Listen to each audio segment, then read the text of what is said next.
Salut à tous les amis, j'espère que vous allez bien. On se retrouve aujourd'hui, ce mardi 19 mai 2026 pour une nouvelle vidéo. Dans cette vidéo, on va traiter des dernières informations de la journée au niveau du FC Barcelone. On va parler de la prolongation de contrat de Flick et de ses propos.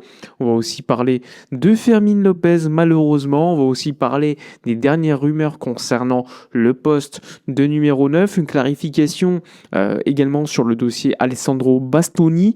Bref, on va évidemment évoquer tous ces sujets-là.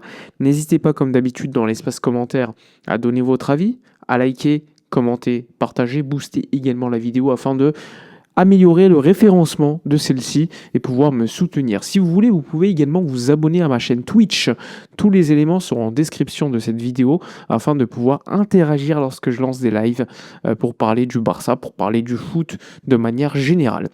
Allez, c'est parti, sans plus attendre, on y va. Alors hier, Hansi Flick, 15h, il est parti signer donc dans les bureaux du Barça un contrat pouvant donc lui permettre de rester jusqu'à 2028 plus une année en option. Côté Barça et côté Flick, les deux parties peuvent unilatéralement rompre le contrat pour cette option-là.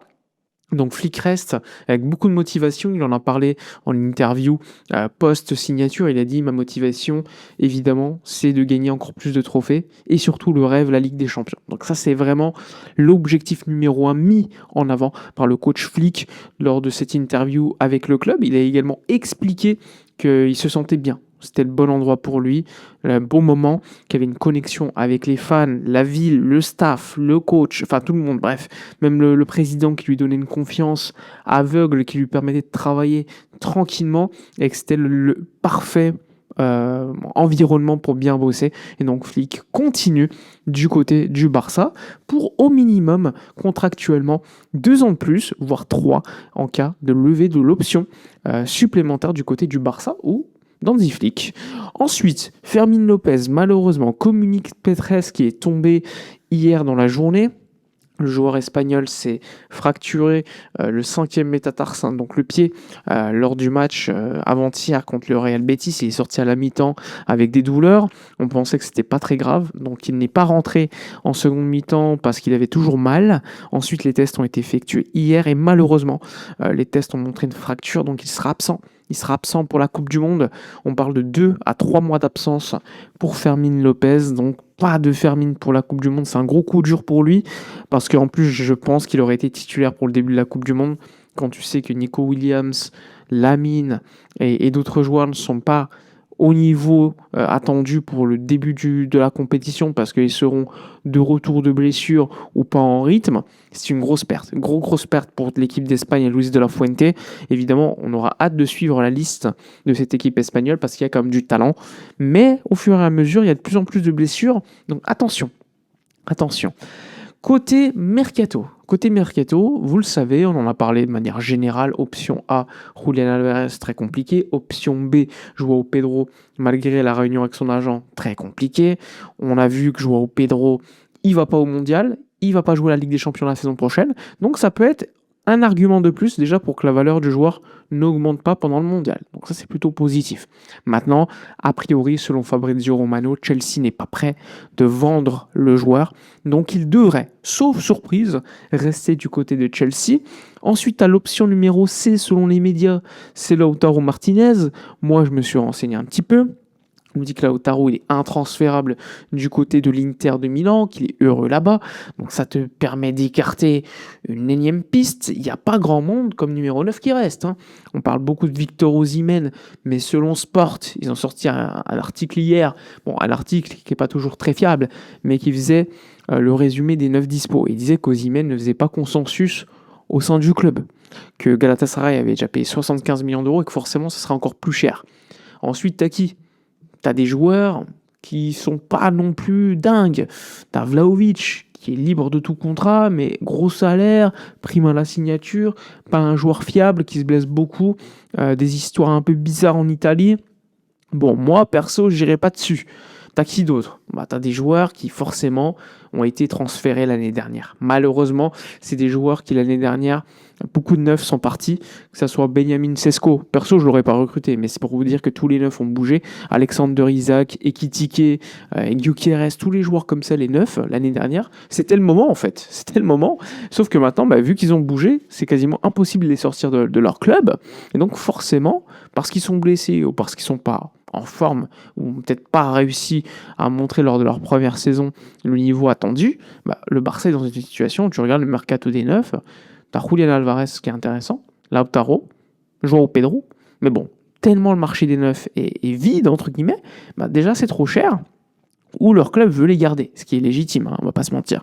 Donc c'est quand même un mercato qui s'annonce complicado côté du Barça pour renforcer le poste de neuf, mais on sait jamais, hein. On sait jamais, le Barça peut se dire bon allez, on va mettre la thune sur le top 9, peu importe pour les autres postes. Est-ce qu'ils vont le faire? On verra.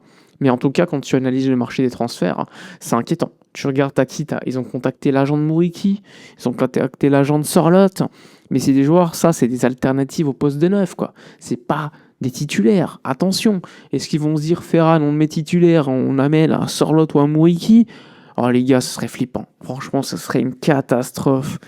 Si tu veux viser au moins la Ligue des Champions, il te faut un top numéro 9. Alors je veux bien que ce soit compliqué d'en trouver, mais à la rigueur, investis sur un ailier gauche de grande qualité au pire. Donc il y a des alternatives, je sais pas. Mais bon, c'est quand même chaud, on va pas se mentir. Deco, c'est son job. Flick, il l'a dit, it's Deco's job to find a solution. Donc il le veut absolument une solution pour que l'équipe l'année prochaine soit encore meilleure. Tu perds Lewandowski, je le disais toujours, Lewandowski, il était en clair déclin, mais il faut pas sous-estimer l'impact de ce joueur dans le vestiaire et en termes de stats. Il faut un mec qui stat, et un mec qui soit au minimum capable de s'associer avec ses coéquipiers. Et aujourd'hui, sur le marché des transferts, t'en as très peu. Alors, tu as des aspects positifs avec le contexte des 3 joueurs cités. João Pedro, pas de Ligue des Champions, pas de Coupe du Monde, valorisation qui va pas augmenter. Donc ça peut être intéressant de tâter le terrain, au moins de tester, de tenter de convaincre Chelsea. Mais bon, moi je surpayerai pas, hein. Moi j'estime que c'est pas un joueur à plus de 70 millions d'euros. Après c'est mon avis perso. Julián Alvarez, tu peux te dire, bon allez, on va mettre la quicheta, on va mettre l'argent, on va mettre tout ce qu'on a. Mais est-ce que ça va permettre de convaincre l'Atlético qui veut pas forcément renforcer un autre club de Liga? Pas sûr. Ils peuvent se dire, bah, y a le PSG ou Arsenal qui vont me proposer plus. C'est possible. Donc ça aussi, c'est un autre élément. Et Lautaro va le sortir de l'Inter, qu'il considère comme le capitano, comme la légende, entre guillemets, à venir de ce club, qui gagne des trophées, qui est meilleur buteur de la Serie A. Et ils ne veulent pas se libérer de ce joueur-là aussi. Donc très très difficile le travail de Deco, mais c'est son job. Il va falloir qu'il trouve une solution avec un joueur quand même référencé. Tu ne peux pas remplacer Lewandowski par un mid-player ou un joueur potentiel prospect. Il faut un top player, tout simplement. Et ça va être compliqué. Mais c'est à lui de renégocier, c'est à lui de trouver la solution, tout simplement. Concernant Bastoni, le point a été fait hier. Matteo Moretto, qui travaille avec Fabrizio Romano, lui, il a expliqué que le Barça, aujourd'hui, n'a pas écarté la piste Bastoni. Hein. Attention, il explique que le Barça tempère. Ça, c'est ce que j'expliquais également sur le canal Discord, pour ceux qui sont sub sur Twitch et Twitter. Ils tempèrent, ils gagnent du temps, parce que leur priorité, c'est le 9. Dans le cas où tu recrutes un top 9, le reste de l'enveloppe mercato sera moins élevé pour la défense. Vous le concevez. Sauf si tu fais une grosse vente inattendue. Mais si tu fais pas un top 9, tu auras l'argent pour faire un ailier, pour faire un défenseur, il faut voir.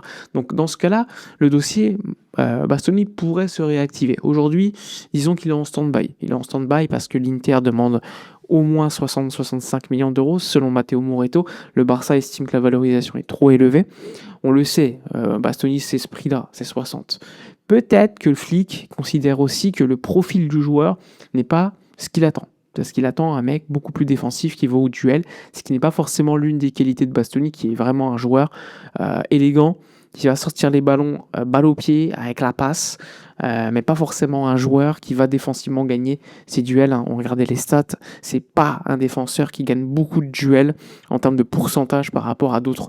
Donc ça aussi, ça peut être une alternative expliquant pourquoi le Barça n'irait pas sur Bastoni aujourd'hui. Aujourd'hui, je précise, hein, parce que peut-être que dans 1 semaine, 2 semaines, 3 semaines, ça va vite. Ça va vite. En tout cas, compliqué. Il y a beaucoup de dossiers qui sont en attente. Deco a travaillé sur ceux-là. en attendant de savoir la limite salariale et donc la marge que le Barça aura à sa dispo pour aller sur le marché des transferts. Et ensuite, on verra ce qu'il va faire. Mais à lui de trouver une solution. Priorité, le top 9. Ensuite, il y aura évidemment le poste de latéral, Joao Cancelo, l'ailier gauche et évidemment le défenseur central. Les 4 postes sont une obligation à renforcer aujourd'hui du côté du Football Club Barcelone. Voilà pour les news de la journée. N'hésitez pas, dans l'espace commentaire, à mettre un like, à booster la vidéo, à commenter, à partager, à donner votre avis. Abonnez-vous sur Twitch, YouTube, Twitter, etc., etc. Nous, on se retrouve demain pour une prochaine vidéo. Et d'ici là, comme d'habitude, portez-vous bien.